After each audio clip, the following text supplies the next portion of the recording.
Renungan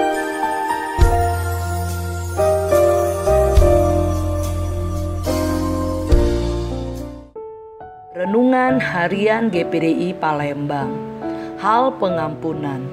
Matius 18 ayat 21 dan 22. Kemudian datanglah Petrus dan berkata kepada Yesus, "Tuhan, sampai berapa kali aku harus mengampuni saudaraku jika ia berbuat dosa terhadap aku? Sampai 7 kali?" Yesus berkata kepadanya, "Bukan, aku berkata kepadamu bukan sampai 7 kali, melainkan sampai 70 kali 7 kali." Petrus sebelum dipenuhi Roh Kudus memiliki temperamen yang meledak-ledak. Terbukti ketika Yesus ditangkap, dia memotong telinga hamba imam besar.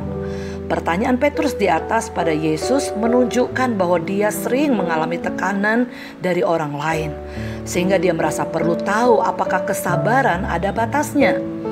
Jawaban Yesus mengejutkan Petrus. Yesus memberikan perumpamaan seorang hamba yang memiliki hutang kepada raja 10.000 talenta atau 60 juta dinar. Hamba ini tidak sanggup membayar. Bahkan dia, anak dan istrinya serta semua hartanya harus dijual. Kemudian dia memohon pada raja untuk membebaskannya. Karena belas kasihan raja, dia pun dibebaskan. Tetapi ketika hamba ini bertemu hamba lain yang memiliki hutang 100 dinar padanya, ia tidak mau membebaskannya. Mendengar hal ini, raja menuntut kembali hamba yang memiliki hutang 10.000 talenta itu untuk melunaskan hutangnya. Bapak ibu saudara kekasih dalam nama Tuhan, seringkali kita tidak menyadari betapa banyak dosa yang kita perbuat. Kita selalu memohon ampunan kepada Tuhan. Dan karena Tuhan setia dan adil, Dia mengampuni segala dosa kita.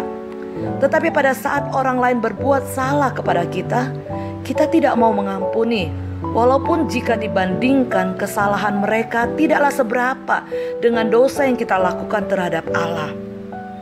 Sadarkah kita, jika kita tidak mengampuni sesama, maka pengampunan yang Allah telah berikan akan ditarik kembali. Artinya, ketika kita tidak bisa mengampuni sesama kita, maka dosa-dosa kita yang sudah diampuni Allah akan ditarik kembali sehingga dosa itu tetap ada dalam hidup kita. Matius 6 ayat 14 dan 15, "Karena jikalau kamu mengampuni kesalahan orang, Bapamu yang di sorga akan mengampuni kamu juga. Tetapi jikalau kamu tidak mengampuni orang, Bapamu juga tidak akan mengampuni kesalahanmu." 1 Yohanes 3 ayat 15 berkata, "Setiap orang yang membenci saudaranya adalah seorang pembunuh manusia. Dan kamu tahu bahwa tidak ada seorang pembunuh yang tetap memiliki hidup yang kekal di dalam dirinya." Bapak ibu saudara kekasih dalam nama Tuhan, masihkah kita tidak mau mengampuni orang lain? Mari minta pertolongan dari Allah Roh Kudus supaya memberikan kekuatan bagi kita, supaya kita dapat memberikan pengampunan kepada orang yang bersalah kepada kita, supaya hati kita dapat dipulihkan kembali. Demikian renungan firman Tuhan pagi hari ini. Mari sama-sama kita berdoa. Bapa kami yang di surga, kami bersyukur pagi hari ini ya Tuhan. Melalui firman-Mu kami diingatkan ya Tuhan untuk mengampuni orang-orang yang bersalah kepada kami. Karena kami sadar kami pun banyak salah, banyak dosa terhadap Engkau. Itu sebabnya Tuhan kami bersyukur kalau Tuhan sudah mengampuni segala dosa kami.